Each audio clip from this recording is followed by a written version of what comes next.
Shalom and welcome back to the Rashi Nosh. I'm Pastor Matt. And I'm Kara. This week we're in Torah portion Vayetze, and this is, it's a big Torah portion. It's the one where we have the Jacob's Ladder story.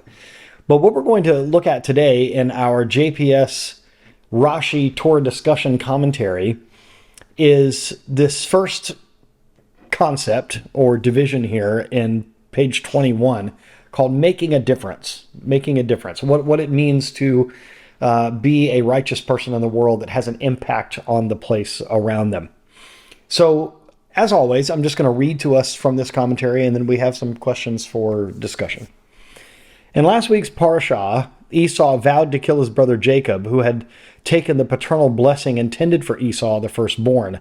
The opening verse of Parashat Vayetze records Jacob's flight from Beersheba to escape his vengeful brother. So it says there in Genesis chapter 28, verse 10, Jacob left Beersheba and set out for Haran. Now, since we already know that Jacob lived in Beersheba, why does the verse state that he left Beersheba rather than just saying that he went to Haran? And Rashi explains. In other words, it's a bit redundant. We know that he was in Beersheba, so why does it say that he left that place?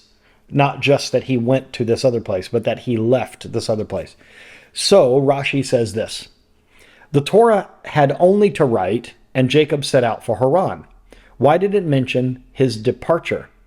Rather, this tells us that the departure of a righteous man from a place makes an impression. For while the righteous man is in the city, he is its beauty, he is its splendor, he is its majesty. When he departs from there, its beauty has departed, its splendor has departed, its majesty has departed. So as Rashi explains, Jacob's departure from Beersheba is mentioned to inform us of the tremendous void that his departure left in the city. Jacob's presence conferred glory and splendor on the city, a fact that was apparent to all once he had left. We have an expression in English: you don't know what you've got until it's gone. Later in the Torah, it is Jacob's son Joseph who, by example, demonstrated the positive impact a single individual can have on his environment. Anticipating the famine that was to afflict Egypt, Joseph orchestrated elaborate preparations by which Egypt was able to survive the ensuing devastation. During the famine, transcending his brother's ill treatment of him as a child, Joseph brought his extended family to Egypt to assure their well-being. They, in turn, developed into the Jewish people. As with Jacob's departure from Beersheba, Joseph's departure from Egypt as a result of his death also had negative consequences, in this case for the Jewish people who were then enslaved by the Egyptians. I think this is such an interesting concept that Rashi brings up, that we as righteous people, we as godly people can have a physical impact on the place where we are, and that when we leave, the place just isn't quite the same. Maybe you've had an experience where you were at a certain job or a business, and the business thrived when you worked there. But then when you were transferred somewhere else or you went into a different career, the place simply didn't do as well because you were having such an impact on that place. Or maybe it's like in the situation where Jacob was in. He was leaving a certain area, and once he left, it left a void. I grew up in a very small town. I was born in this part of the United States in Florida, but when I was 5 years old, my parents moved to a place called Indiana, which is more in the Midwest of the United States. And we lived in a very small town. I mean very small, about 400 people. And my dad was a pastor of a church there for 8 years, and he had a tremendous impact on the community that was there. And there are still people to this day, 35 or so years after we left, maybe even a little more than that. People still talk about the impact that he had on that community, he and my mother. And it's always nice for us to go back there from time to time. Throughout the years, we have gone back and seen old friends. My grandfather is buried in a cemetery there. So the reason I mention this is because of our first discussion question, because I want to talk a bit about my dad. Describe a person who has had a positive impact on your city or community. What personal qualities do you think enabled him or her to have such an impact? I think my parents have an impact wherever they go. We were just having a conversation with our daughter and son-in-law over the Thanksgiving holiday about whenever they meet someone who knows us. They live just a few miles from the town that I grew up in Indiana.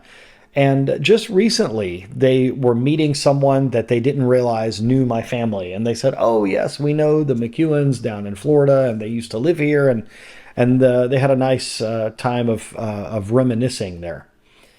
I think my parents have had an impact on the town where we live now. I've mentioned it before in my kosher pastor courses, but maybe not in this setting, that there is an award, a Citizen of the Year award, that is given out in our community that was first given to my father, and it is affectionately referred to as the Pastor Chuck McEwen Citizen of the Year Award. So I think that my parents have had a positive impact wherever they have lived. And I think the void was felt when we moved from Indiana down here to Florida. I certainly think there was a void that was felt when my parents sort of semi-retired and stepped down from being in senior pastoral leadership from our church, and we took up that mantle. I think there was definitely a void there. It asks us, what personal qualities do you think enabled him or her to have such an impact? I really think there's a genuine concern for people and a care that you can't fake. Mm-hmm. They really do care about people. And I remember that was something that your parents mentioned when they met my parents, that they felt this kinship almost immediately with them. Your parents are very much the same way. They make an impact on people. I'm thinking of all the people that your parents came into contact with in community theater, the different people that they came in contact with and had an impact on. So this, I think, is important for us to remember. If it is possible for us to have this kind of an impact, I think we ought to be strategic about that. I think we ought to be purposed in our impact, that we need to strive to have an impact on our community. So that's what I think about with this particular question about people that have had a positive impact on our community. People still in our town talk about my dad, and he's still here. I mean, he hasn't passed away or anything. But and there will be a big void when the eventuality comes that he passes from this life, and that'll be another void that yes. will not be able to be filled. But we better make sure we have a big enough spot for his memorial service. Mm-hmm. Whatever the place is, it will be filled, no doubt. Hopefully that's many, many years down the road. Number 3, something that I'd like to ask you about, because I can't remember whose idea it was, but I know you and your best friend Christy, who happens to be our church secretary, and me were talking for a long time about a particular project that reminds me of question number 3. Describe something that you have done or have considered doing that benefited or could benefit your community and others around you.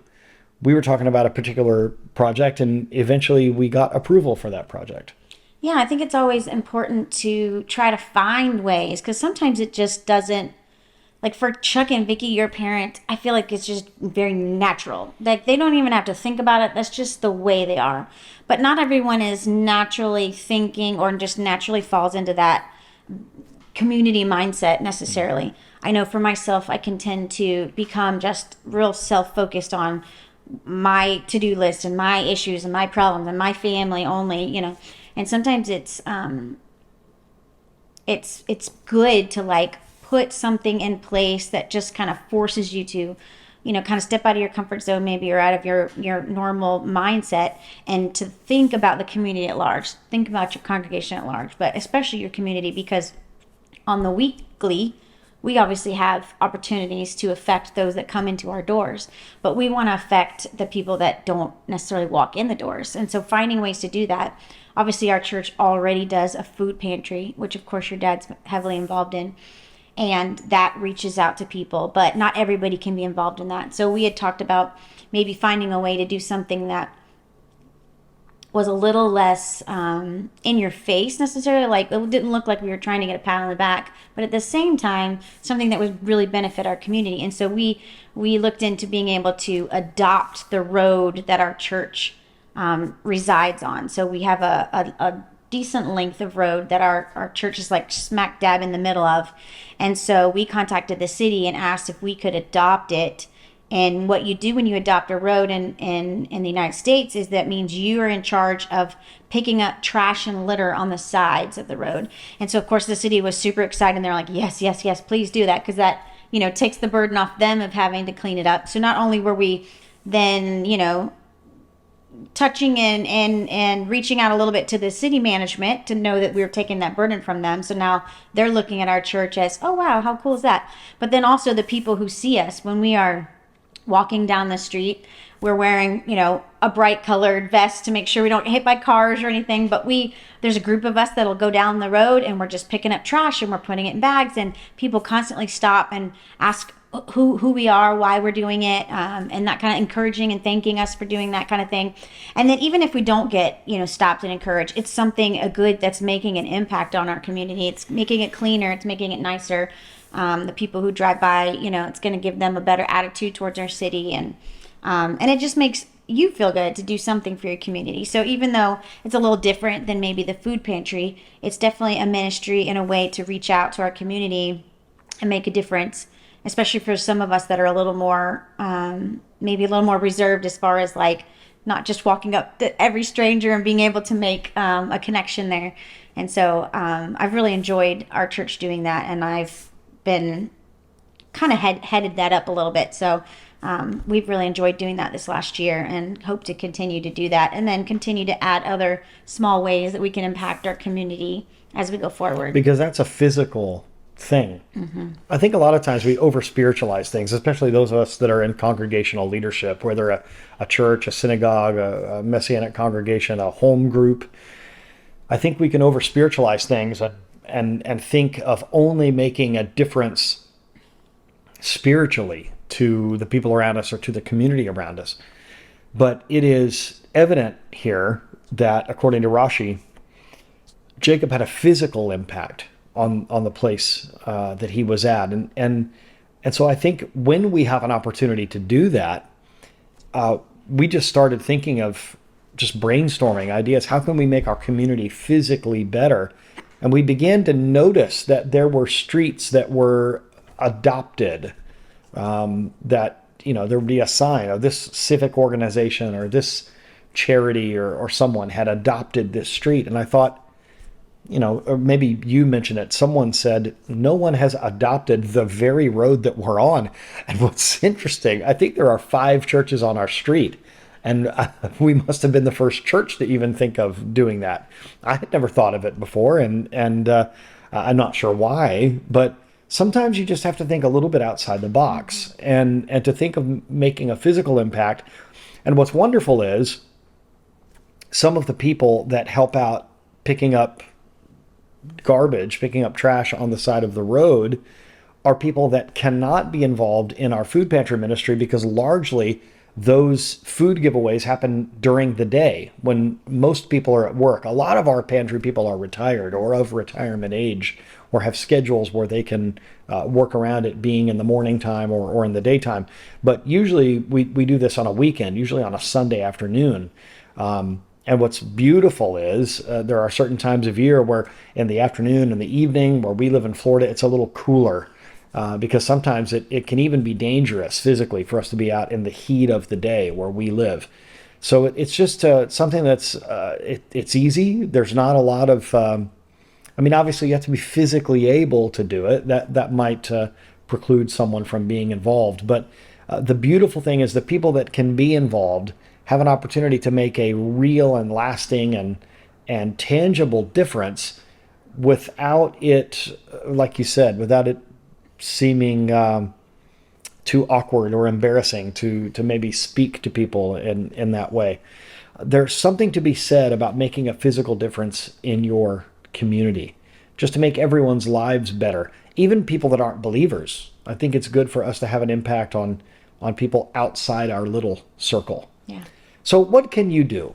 What has someone done in your life that has inspired you? And then how can you use that as an inspiration or a springboard in some activity or ministry that you can be involved in? How can you be like Jacob and make a physical impact on the place where you live so that if you weren't there, there would be quite a void? That's something that I think we need to ask ourselves. Thank you once again for joining us. Once again, this has been Parashat Vayetze, and it's been our joy to be with you. Thank you so much for the comments on the videos. People especially love to say how good your comments are, honey. They love you on this video. So thank you all for your wonderful comments. Please share this video and let it be a blessing to those around you. Thank you so much for joining us. Shalom.